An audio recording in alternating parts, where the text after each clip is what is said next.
नमस्कार, मैं हूं अदिति जैन और आप देख रहे हैं वैश्य समाज न्यूज। मध्य प्रदेश के भिंड शहर में लश्कर रोड स्थित कीर्ति स्तंभ परिसर आज श्रद्धा, भक्ति और आध्यात्मिक उल्लास का केंद्र बना रहा, जहां परम पूज्य समाधि सम्राट गणाचार्य श्री 108 विराग सागर जी महाराज का द्वितीय समाधि दिवस अत्यंत श्रद्धा और भक्ति भाव के साथ मनाया गया। यह गरिमामय आयोजन उपाध्याय श्री 108 विनयचल सागर जी महाराज, राष्ट्र संत मुनि श्री 108 विनय सागर जी महाराज तथा परम पूज्य 105 जिज्ञासा श्री माता जी सत्संग के पावन सानिध्य में संपन्न हुआ। बड़ी संख्या में जैन समाज के श्रद्धालुओं ने उपस्थित होकर गुरुदेव को भावपूर्ण श्रद्धांजलि अर्पित की।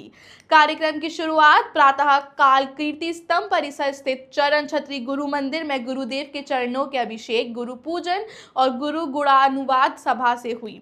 धार्मिक अनुष्ठानों का संचालन झांसी से पधारे पंडित स्वप्रिल जी, सीलू जैन एवं अशोक जैन ने विधि विधान के साथ कराया। पूरे परिसर में भक्तिमय वातावरण और गुरु वंदना की गूंज सुनाई देती रही।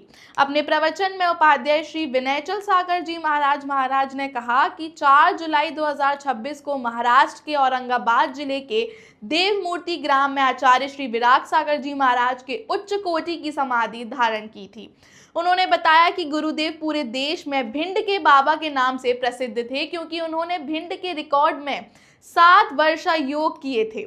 उनके प्रेरणादायी व्यक्तित्व और तपस्या से प्रभावित होकर भिंड सहित अनेक क्षेत्रों से कई मुनिराजों एवं माताजियों ने दीक्षा ग्रहण की और जैन धर्म के प्रचार प्रसार में महत्वपूर्ण योगदान दिया। वहीं राष्ट्र संत मुनि श्री विनय सागर जी महाराज ने अपने प्रवचन में कहा कि गुरुदेव की असीम कृपा से ही भिंड में अल्प समय के भीतर गुरु मंदिर निर्माण का सौभाग्य प्राप्त हुआ। उन्होंने श्रद्धालुओं से गुरुदेव के बताए हुए संयम, सेवा और साधना के मार्ग पर चलने का आह्वान करते हुए कहा कि प्रत्येक साधक लक्ष्य गुरुदेव की तरह उत्कृष्ट समाधि और आत्म कल्याण होना चाहिए।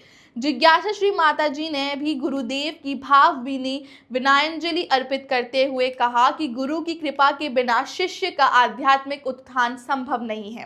उन्होंने कहा कि आचार्य श्री विराग सागर जी महाराज ने अपने अंतिम समय में आदर्श समाधि धारण कर अपने शिष्य विशुद्ध सागर जी महाराज को पटाचार्य पद सौंपते हुए मोक्ष मार्ग की महान परंपरा को आगे बढ़ाया। उनके त्याग, तप और आध्यात्मिक जीवन से आने वाली पीढ़ियां सदैव प्रेरणा लेती रहेंगी। कार्यक्रम का सबसे महत्वपूर्ण और हर्ष का क्षण तब आया जब चैताल्य मंदिर समिति के पदाधिकारियों ने जिज्ञासा श्री माता जी के चरणों में श्रीफल अर्पित कर वर्ष 2026 का वर्षा योग भिंड में करने का विनम्र निवेदन किया।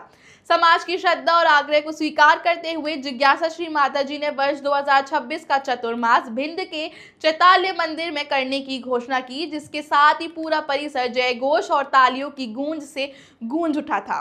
समाज में हर्ष और उत्साह की लहर दौड़ गई। इस पुण्य अवसर पर आयोजित वत्सल भोज का सौभाग्य दीनू जैन एवं श्यामलाल मैजीलाल परिवार को प्राप्त हुआ। कार्यक्रम में सुखानंद जैन, नरेश जैन, मोनू जैन, जीतू जैन, निक्कू जैन, प्रवीण जैन, आनंद जैन, मुकेश जैन, गोलू जैन, बॉबी जैन, संगीता पवैया, लक्ष्मी जैन, समता पवैया, ममता जैन, रविंद्र जैन, जीतेंद्र जैन, सपना जैन, नितेश जैन, अनीता मोदी, रेणु जैन सहित महिला मंडल, विभिन्न सामाजिक एवं धार्मिक संगठनों के पदाधिकारी और बड़ी संख्या में जैन समाज के श्रद्धालु उपस्थित रहे। ये खबर हमें बॉबी जैन के माध्यम से प्राप्त हुई है, जिसके लिए हम उनका धन्यवाद करते हैं। देश और समाज से जुड़ी ऐसी ही बड़ी और विश्वसनीय खबरों के लिए देखते रहिए वैश्य समाज न्यूज।